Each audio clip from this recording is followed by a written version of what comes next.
Et si la réalité telle qu'on l'aperçoit n'était en fait qu'une toute petite partie de ce qui existe vraiment?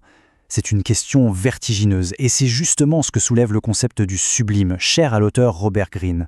C'est une invitation à sortir du cercle de notre propre esprit. Allez, on va se pencher sur cette idée, elle est vraiment fascinante. Alors pour commencer, il faut se poser une question qui est au cœur de tout ça. Est-ce que notre esprit, notre conscience, c'est juste notre cerveau en action? Pendant très longtemps, la pensée dominante, c'était ça. L'esprit est un produit de l'activité cérébrale. Point. Une vision assez matérialiste et finalement assez simple. Sauf que des recherches scientifiques assez récentes, notamment sur les états psychédéliques ou sur les expériences de mort imminente, les EMI, eh bien, elles nous présentent un paradoxe qui vient un peu tout chambouler. Regardez bien ça. Ce que les scanners IRM nous montrent, c'est complètement dingue. Quand l'activité globale du cerveau diminue, comme c'est le cas dans ces expériences très intenses, la richesse et l'étendue de l'expérience mentale, elle explose. Les gens décrivent des perceptions beaucoup plus vives, des couleurs qu'ils n'avaient jamais vues, un sentiment d'unité totale avec l'univers. Et c'est ça le point crucial. On arrive à une idée qui va à l'encontre de tout ce qu'on pense savoir.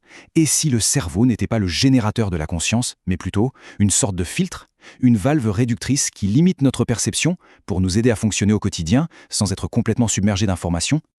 Pour illustrer ça, une personne qui a vécu une expérience de mort imminente a utilisé cette métaphore. Elle est saisissante. Dans notre état normal, notre cerveau, c'est cette toute petite lampe de poche. On ne voit que le minuscule faisceau de lumière devant nous, une fraction infime de la réalité.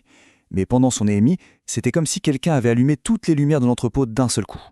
Et selon Robert Greene, c'est justement ce mécanisme de filtrage qui crée ce qu'il appelle un cercle, métaphorique, un cercle qui emprisonne notre pensée dans des limites bien plus étroites qu'on l'imagine.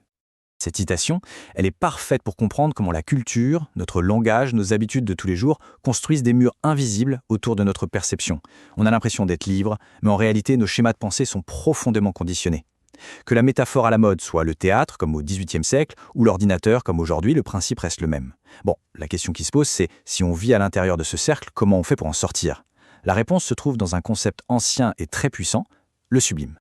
C'est vrai que le mot sublime, aujourd'hui on l'utilise un peu à toutes les sauces pour un bon plat ou un beau paysage, mais son sens originel, il est beaucoup plus intense. Ça vient du latin sublimen, jusqu'au seuil. Il s'agit de s'approcher d'un seuil, en général celui de la mort, et de jeter un œil de l'autre côté. C'est une expérience qui nous met face aux limites de notre propre existence. Et pour des philosophes comme Kant ou Burke, le sublime, ce n'était pas juste un truc agréable. Non, c'était un mélange très puissant, très particulier, de deux émotions complètement opposées, ressenties exactement au même moment. Voilà, la dynamique du sublime, c'est ça. Pensez à la contemplation du cosmos. On regarde un ciel étoilé et on ressent ce plaisir, cet émerveillement devant son immensité. Mais en même temps, on ressent aussi une sorte de douleur, de terreur face à notre propre insignifiance. Notre petite vie de 80 ans face à l'éternité, ça ne pèse pas lourd. Ce mélange de plaisir et de douleur, c'est la signature du sublime. Et le truc fou, c'est que la science commence à expliquer ça. Des études en neurosciences suggèrent que ce conflit d'émotions contraires force le cerveau à créer de nouvelles connexions. Ça nous secoue, littéralement, hors de nos schémas de pensée habituels, et ça fait éclater notre fameux cercle. Ok, tout ça c'est la théorie. Mais dans la vraie vie, qu'est-ce que ça donne? Parce qu'on le sait bien, il y a un monde entre comprendre une idée avec sa tête et la ressentir dans ses tripes. L'histoire de Robert Greene lui-même est assez incroyable à ce sujet. Il a passé des mois à explorer le concept de la mort pour un de ses livres, c'était abstrait, intellectuel, mais le destin, avec une sacrée ironie, allait bientôt lui enseigner la réalité de ce concept de la manière la plus brutale qui soit. 2 mois, à peine, après avoir terminé son chapitre sur la mort, Greene est victime d'un AVC massif qui le mène aux portes de la mort. Et là, l'expérience transforme complètement sa perception. La mort n'est plus une idée, mais une réalité viscérale, physique. Il décrit ce sentiment de ses os qui se dissolvent et puis cette nouvelle appréciation incroyable pour chaque instant de vie. Et c'est ça qui illustre parfaitement le pouvoir de transformation des expériences sublimes. Elles donnent accès à une forme de connaissance que le simple intellect ne pourra jamais atteindre. Alors on pourrait se dire, ok, mais il faut absolument frôler la mort ou prendre des psychédéliques pour vivre ça? Eh bien, pas du tout. En fait, Greene nous donne plusieurs pistes, plusieurs chemins qui sont accessibles à tout le monde pour cultiver le sublime. On peut par exemple s'intéresser à l'histoire, mais pas comme une simple liste de dates. Non, en essayant vraiment de ressentir la vision du monde d'une époque complètement différente. Ou alors, quelque chose d'encore plus simple. Observer un animal, un chat, un oiseau, et essayer d'imaginer le monde à travers ses sens, sans le filtre du langage humain.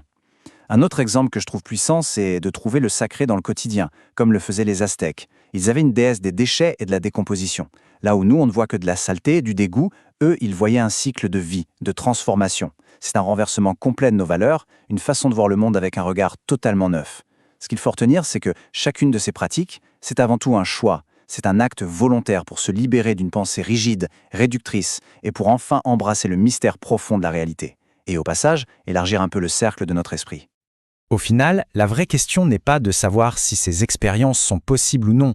La vraie question, celle que chacun peut se poser, c'est de quel seuil, de quelle limite de notre propre pensée sommes-nous prêts à nous approcher pour, enfin, peut-être, voir ce qui se trouve juste un peu au-delà.